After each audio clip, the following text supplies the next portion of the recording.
नमस्कार।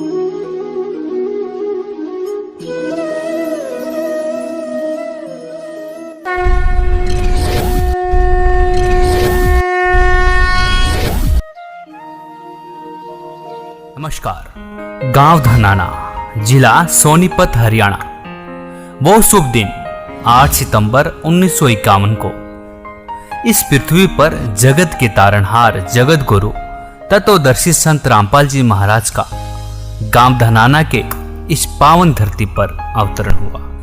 दोस्तों, हम इस गांव धनाना की पावन धरती को पवित्र इसलिए कह रहे हैं कि गरीबदास जी महाराज जी ने अपनी अमृतमय वाणी में कहा है कि धन नगरी, धन भूमि, धन धन करणी, धन देश, धन करणी, धन कुल, धन जहाँ साधु परवेश।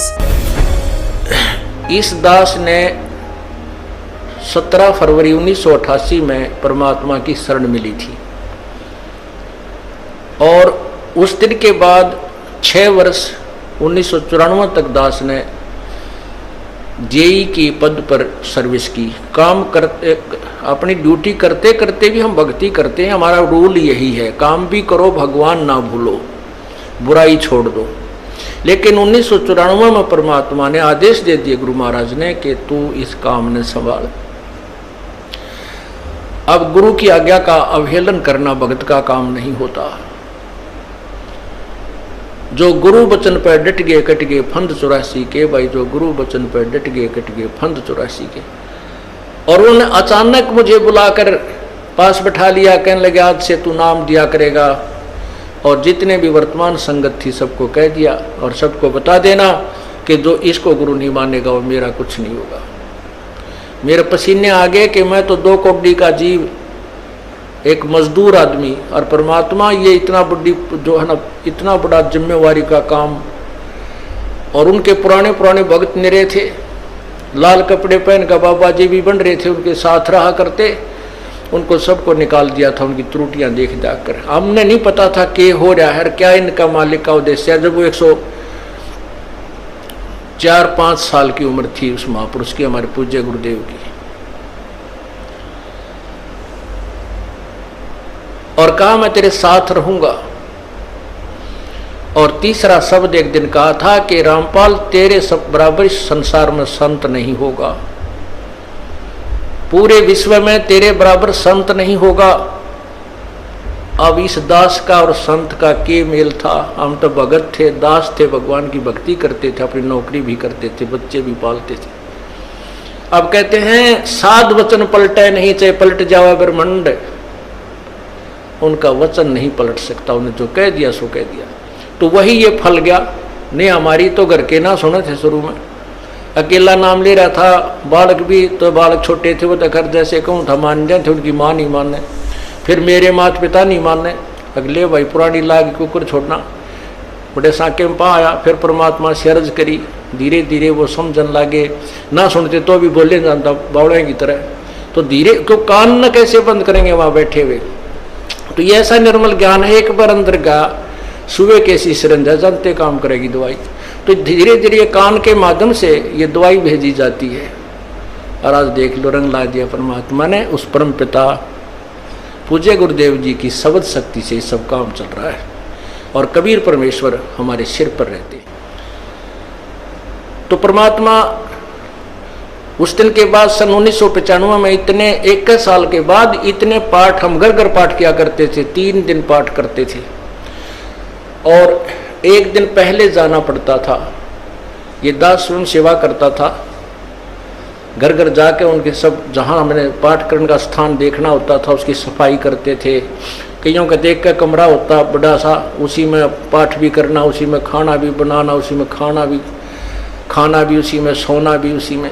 तो उस ढंग से अपनी सेटिंग कर लेते, हम इतनी जगह में पाठ कर लेंगे।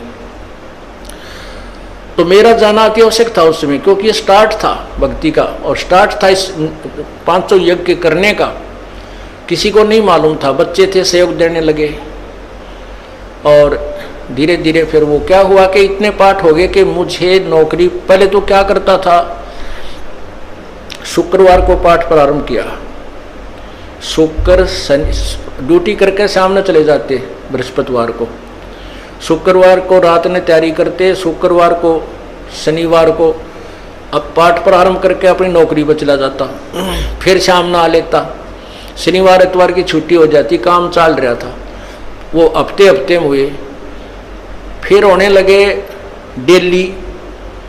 अब अफसर भी दुखी और मैं भी दुखी, तो फिर उस दिन रिजाइन कर दिया परमात्मा के नाम पर। 18 साल की नौकरी होगी थी मेरी। हालांकि कुछ और भी हमारे साथी कह रहे थे भाई अभी 2 साल और डट जाओ, आपकी पेंशन बन जाएगी। वाह भैया, पेंशन तो करा कितनी बार होगी। जो पेंशन ई बनेगी ना, या कद्दे नहीं बनी थी, या असंख्य जन्मों की पेंशन बन जाएगी। तो वो तो इस बात को नहीं समझे थे, उन्होंने तो मुझे मूर्ख ही समझा। और दास की सौभाग्य था कि मुझे नौकरी या मजदूरी मिल गई भगवान की और उसकी पुण्यात्माओं को दलदल से निकालने की। कहते आत्म प्राण उद्धार ही ऐसा धर्म नहीं और। धर्म तो और भी है, दान करते हैं, भूखों को भोजन देते हैं, ऐसा है कि सहाय करते हैं, लेकिन जो आत्म प्राण उद्धारी ऐसा धर्म नहीं और। धर्म तो ये भी है जो गौशाला बना रखी है। धर्म वो भी है जो चिड़िया ऊपर चुग्गा डाल देते हो पशु पक्षियों को। वो भी विकलांगों के जो ऑपरेशन वगैरह कराए जा रहे हैं वो भी धर्म है। अनाथ आश्रम है वो भी धर्म है। लेकिन जो आज गऊ हैं उनकी सेवा कर रहे हैं, अच्छी है, क्योंकि कोई भी प्राणी है, चाहे भैंस है, पशु है, कोई किसी प्रकार का, सबकी सेवा हमने इसी दृष्टिकोण से करनी चाहिए, क्योंकि सब में एक जैसा जीव है, वो भी धर्म है। लेकिन अब तो वो आज वो गाय है, आज कोई भैंस है, और जन्म होने के बाद फिर वो सूअर की जूनी में जा सकती है। उस बीमारी तो कौन छुटावेगा उसको। तो ये ज्ञान, ये भक्ति, ये आत्मा इस जीव को उद्धार करेगी। वो फिर 84 लाख योनियों में नहीं जाएगा, या तो मनुष्य शरीर होगा, नहीं सतलोक चला जाएगा। तो कहते हैं आत्म प्राण उद्धारी ऐसा धर्म नहीं और। तो इस दास को ये आत्म प्राण यानी जीव आत्मा के उद्धार की मजदूरी मिल गई, और सहर्ष शुक्र मनाता हूं प्रभु, आपने कैसे दया करी 2 कौड़ी के जीव पर।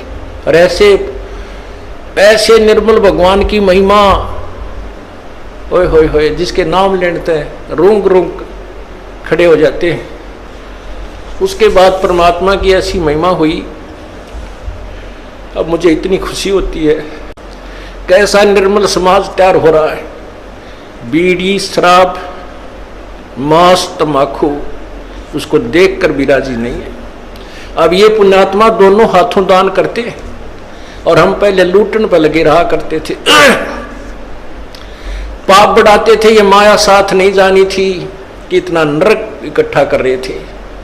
और परमात्मा क्या कहते हैं, सतगुरु के सजदा करूं कर्म छुटाए कोटि, और जो ऐसे सतगुरु की निंदा करें फिर जम तोड़ेंगे होठ। अब जो लोग बिना देखे सोचे समझे और भक्तों की संतों की बुराई करते हैं, अब क्या बताते हैं कि सतगुरु के सजदा करो जिसने कर्म छुटाए कोट, करोड़ों पाप कर्मों से हटाकर और पुण्य कर्मों पर लगा दिया। कितने पाप कर्म बचा दिए हमारे। और जैसे ऐसे सतगुरु की जो निंदा करते हैं, कहते हैं उनके जम तोड़ेंगे होठ, यम के दूत उनके ऐसे लठ मारेंगे, चाहे कितने लागो, मुंह पे, होठा पे। होठ इसलिए कहा कि इस पर ज्यादा दर्द होया करे, सोई भी बड्डी आया करे। तो कहते हैं वो जम तोड़ेंगे होठ जो बकवाद किया करते थे, संतों की निंदा करते थे। नित्यानंद जी महाराज ने यहाँ तक कहा है, भाई तू ना मानता ना, ठीक है, अपना और काम कर ले, और कुछ कह सुन ले, पर संत की निंदा मत करिए, ये तेरे लिए बहुत जबरदस्त पाप बन जाएगा। लेकिन जो इस मार्ग से परिचित नहीं है, वो नादान बच्चे आग में हाथ दे देते, बिजली के तार को छू लेते, और ज्ञान होता सत्संग से, और सत्संग में ये काल नहीं आने देता। तो उस दिन के बाद परमात्मा की ऐसी रजा हुई कि बाग लाग गया भगवान का। और यही प्रार्थना करता रहा, परमात्मा तेरे बच्चे तुझे समझे पहचाने। दास को ये नौकरी दी है, इसमें सफल भी आप ही करोगे। इन लोगों ने तो आपको भी नहीं बख्शा था जब जिस समय आप यहां आए थे काशी में 120 वर्ष रह कर गए, सारा जीवन आपके पीछे पड़े रहे। उन दुष्ट आत्मा स्वार्थियों ने अपने स्वार्थ के लिए जनता को सत्य ज्ञान नहीं समझने दिया और परमात्मा को बहुत यातनाएं दी गई। अब उनकी जो यातनाओं उनके साथ जो हुए संघर्ष को देखकर इस दास का दिल डटा हुआ है कि हमारे साथ तो अभी कुछ भी ना हुआ है। जो उस परमात्मा के साथ कितना तेल के कढ़ाई में डाल दिए, कितना काट काट के घेर दिए, कितना कुएं में डाल के ऊपर तो डले ठोक दिए और फिर भी डोके न पाए। वो तो समर्थ थे और जनता कुछ नहीं बिगाड़ सकी और ना ही उनको समझ सकी। समझना चाहिए था, कुछ लोग समझे भी थे, लेकिन बाद में फिर वो ठीक ढंग से ना लगे तो भगवान ने उनको स्वयं ही रिजेक्ट कर दिया था। परमात्मा क्या बताया करते थे, कैसा एथेंटिक उदाहरण दिया करते थे। अपने आत्माओं क्या बताते हैं, भाई सिर साटे की भक्ति है और कछु नहीं बात, सिर के साटे पाई यो अवगत अलख अनाथ। अब शीश कैसे देना है, शीश ये नहीं भाई काट के सिर चढ़ा दे भगवान के चरणों में, ऐसे नहीं। जैसे आपको परसों के सत्संग में सुना था कि गुरुदेव को समर्पण कर दिया जाए। समर्पण का अर्थ यह है कि जो आज्ञा दे वही की जाए, चाहे वो बुरा लग रहा है चाहे अच्छा लग रहा है, उसमें हमारा हित है, अति हित होता है। और संत क्या कहते हैं, भाई बीड़ी शराब मांस तम्बाकू ये मत पीना। संत कहते हैं चोरी जारी नहीं करना, डाके ना डालना, किसी की जेब ना काटना, ये महापाप है तेरे लिए। अपना करके खाना बेटा, भगवान भजना, इससे तेरा कल्याण होगा। और हम यही वचन नहीं मानेंगे तो फिर यहाँ स्कूल में आने की आवश्यकता क्या है, इस विद्यालय में सत्संग में आने की आवश्यकता क्या है। हम गलतियां भी गलती पे गलती करते रहे और फिर सत्संग में भी आ रहे हैं तो वो फेल हो जाएंगे विद्यार्थी, वो पास नहीं हो पाएंगे।